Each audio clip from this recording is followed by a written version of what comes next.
Halo sobat, jumpa kembali di channel Wong Ingkot. Terima kasih sudah klik video ini dan jangan lupa untuk klik tombol subscribe dan nyalakan tombol notifikasinya agar sobat semua nggak ketinggalan hal-hal yang menarik seputar fakta dunia. Ayo dukung channel ini dengan like, komen dan share agar saya semakin bersemangat lagi dalam membuat konten video yang menarik. Matur tengkiu.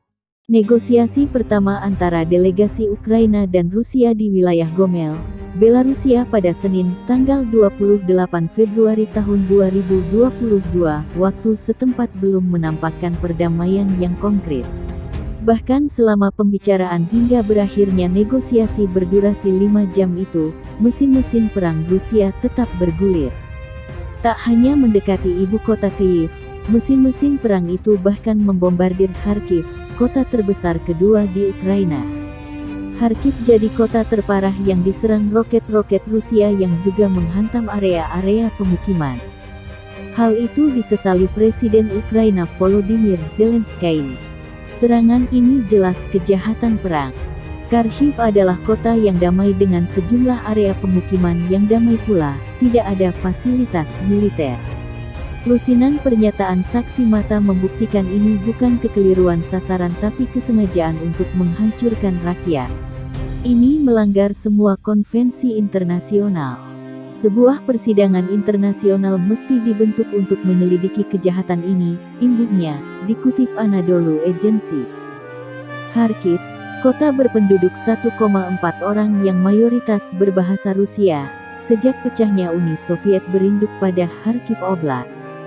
Ia berkembang berkat pesatnya pertumbuhan industri keuangan, sains, perdagangan, dan teknologi informasi. Kota plural dengan sejumlah katedral Kristen Ortodoks, sinagoga tua, dan masjid yang dirawat baik pemerintah kotanya itu sayangnya sejak hari-hari terakhir Februari hingga permulaan Maret tahun 2022 ini harus mengalami kehancuran. Kehancuran ini baru terjadi lagi sejak Perang Dunia II, di mana Kharkiv 4 kali jadi medan pertempuran sengit antara tentara merah dan Nazi Jerman. Noktah hitam pernah mewarnai sejarah Kharkiv pada masa Perang Dunia II. Sejumlah perwira Polandia yang ditawan kala itu dibantai April-Mei tahun 1940.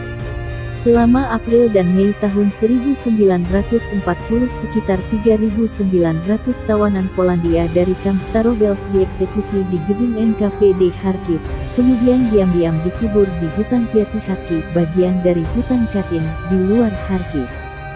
Situs yang sama di mana para pekerja seni Ukraina ditahan dan ditembak selama pembersihan Joseph Stalin tahun 1937 sampai tahun 1938, ungkap Benjamin B.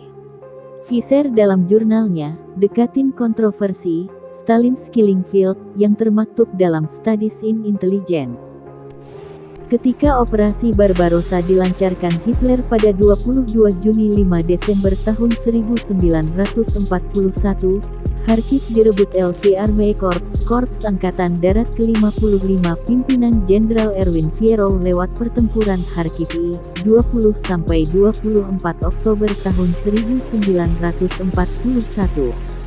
Dalam pertempuran 4 hari itu, pertahanan kota yang dikawal Divisi Senapan ke-216 Tentara Merah kocar-kacir. Saat pendudukan, pada tanggal 14 Desember Stadskomandan memerintahkan populasi Yahudi dikumpulkan di pabrik traktor. Dalam 2 hari 20.000 Yahudi terkumpul. Pasukan SS Sustafel, Sonderkommando 4A, Unit Einsatzgruppe C pimpinan Standartenführer Paul Blobel mulai menembaki mereka hingga pada Januari diganti metode gas di mobil van. Sementara sampai Januari tahun 1942 sekitar 300.000 populasi yang tersisa berada di ambang kematian karena kelaparan di musim dingin, singkap Karel Margry dalam Kharkov, After the Battle. Sejumlah arsitektur bersejarah pun ikut hancur akibat serangan tersebut. Lebih memprihatinkan, banyak benda bersejarah dijarah. Sastrawan Alexei Tolstoy sampai menyetarakan Kharkiv dengan kehancuran Romawi pada abad ke-5. Saya melihat Kharkov, Roma mungkin terlihat seperti ini ketika bangsa Jerman barbar datang pada abad ke-5. Kota yang menjadi satu kuburan besar. Ribuan orang tewas karena kelaparan pada musim dingin tahun 1941 sampai tahun 1942. Mayoritas kaum intelektual, sebut Tolstoy. Stalin berinisiatif merebut kembali Kharkiv dari tangan Hitler. Dia lalu menggulirkan pertempuran Kharkiv 12 sampai 28 Mei tahun 1942. Stalin berharap kegemilangan Tentara Merah di pertempuran Moskow tanggal 2 Oktober tahun 1941 sampai 7 Januari tahun 1942 bisa menular ke Kharkiv. Tugas merebut itu jatuh ke pundak Marsekal Semyon Timoshenko. Veteran Perang Dunia I tersebut diberikan 765.000 personil yang terbagi di unit AD ke-6, AD ke-21, AD ke-28, AD ke-38, ditambah Korps Tank ke-23, Korps Kavaleri ke-5, dan Divisi Senapan ke-270. Kubu Jerman sudah mencium gelagat Kharkiv bakal diserang lagi. Oleh karenanya grup AD Selatan mengonsolidasi diri dengan menunjuk General Feldmarschall Fedor von Bock sebagai Panglima Anyar menggantikan General Feldmarschall Walter von Reichenau sejak Januari tahun 1942. Untuk menangkal serangan Tentara Merah, von Bock merancang counteroffensive dengan Operasi Fredericus. Taktik ini hanya memanfaatkan sisa pasukan AD ke-6 yang kekuatannya hanya setengah pasukan Timoshenko.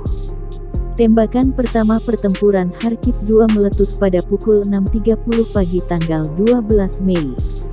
Pasukan Jerman yang dijepit dari dua arah, Volchensk dan Barvenkovo, mampu bertahan berkat bantuan Korps ke-8 Luftwaffe AU Jerman pimpinan General Feldmarschall Wolfram von Richthofen yang masih sepupu legendaris Jerman berjuluk si Baron Merah, Manfred von Richthofen berbasis di Crimea. Alutsista udara Jerman yang masih superior nyatanya krusial membalikkan posisi Tentara Merah dari pihak ofensif menjadi pihak defensif. Panzer-panzer Jerman dengan mudah menembus garis-garis pertahanan Tentara Merah pada 17-18 Mei, hingga kemudian memaksa Timoshenko memberi perintah mundur pada tanggal 22 Mei. 6 hari berselang, sejumlah kantong pertahanan Tentara Merah yang terkepung mulai menyerahkan diri. Mengutip Joel Hayward dalam Stop at Stalingrad, The Luftwaffe and Hitler's Defeat in the East, korban di pihak Soviet sekira 75.000 dan 239.000 lainnya tertawan. Adapun Jerman kehilangan sekitar 20.000 prajuritnya. Lantaran Kharkiv tetap dalam cengkeraman Jerman hingga setahun berselang, Soviet kembali berhasrat untuk merebutnya. Tentara Merah lalu melancarkan operasi Zvezda untuk merebut Kharkiv dan kurs adu kekuatan lagi dengan Jerman dalam pertempuran Kharkiv 3, 19 Februari 15 Maret tahun 1943. Stalin mempercayakan tampuk kepemimpinan operasi Zvezda pada Jenderal Max Reiter dan Philip Golikov. Total kekuatan front sentral Tentara Merah mencapai 500.000 personil. Jumlah itu terbagi dalam 15 unit AD baik tank maupun infanteri, di mana 346.000 diantaranya dikerahkan untuk merebut Kharkiv.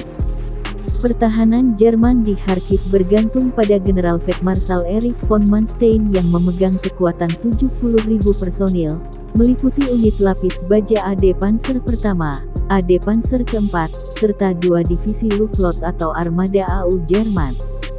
Seiring jalannya pertempuran, pada akhir Februari tahun 1943 kubu Jerman mendapat tambahan sekira 200.000 personil.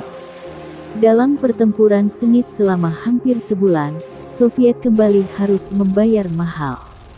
Menurut sejarawan Bevin Alexander dalam How Hitler Could Have Won World War II, The Fatal Errors That Led to Nazi Defeat, selain gagal merebut Kharkiv, Stalin kehilangan 45.000 serdadunya yang tewas maupun hilang. Sedangkan Hitler menderita kerugian 4.500 pasukan sesnya tewas maupun hilang.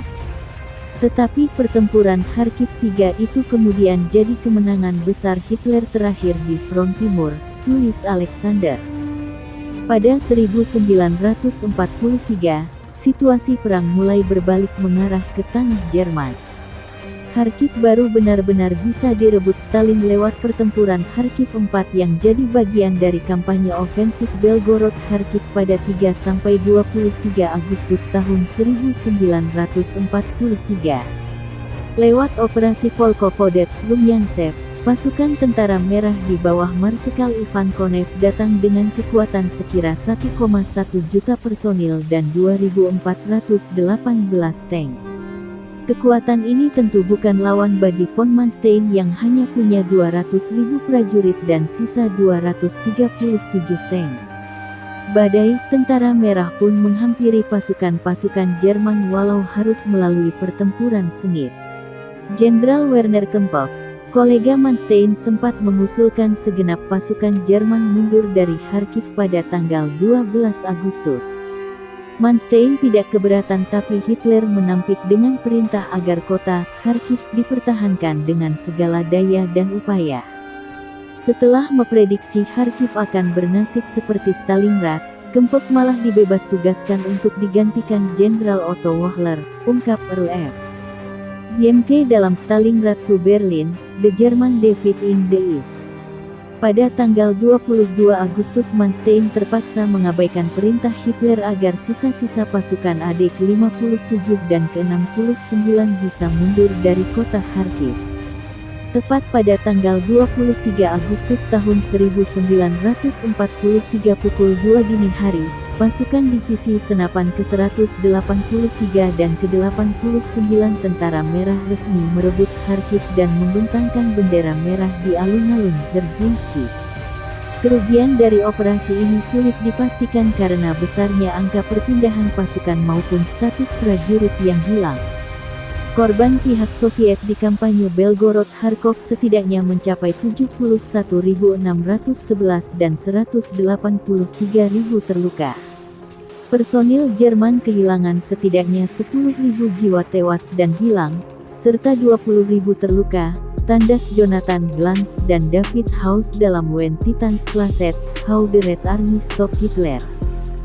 Jumlah itu belum termasuk catatan korban sipil. Michael S. Bryan dalam Nazi Crimes and Their Punishment, tahun 1943 sampai tahun 1950 menyebut korban sipil di Kharkiv yang tak sempat mengevakuasi diri ke arah timur mencapai 30.000. Mereka tewas akibat terjebak dalam baku tembak, dieksekusi, atau mati kelaparan. Selama pendudukan sementara kota Kharkov dan provinsi Kharkov, para penyerbu fasis Jerman telah menembak, menggantung, membakar hidup-hidup dan meracun dengan gas karbon monoksida sebanyak 30.000 warga tak berdosa, termasuk perempuan, lansia, dan anak-anak, tulis Bryan. Mayoritas yang dieksekusi adalah orang Yahudi. Mereka dibunuh dengan gas maupun dilempar ke jurang-jurang yang terdapat dekat kota Kharkiv. Laman Yad Vashem mencatat, pada 1930-an, populasi Yahudi di Kharkiv mencapai 130.000 jiwa.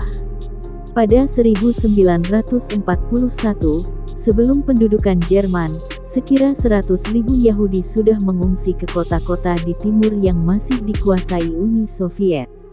Sekira 20.000 yang tersisa bersama 10.000 warga minoritas Ukraina lain jadi korban Holocaust maupun tewas kelaparan.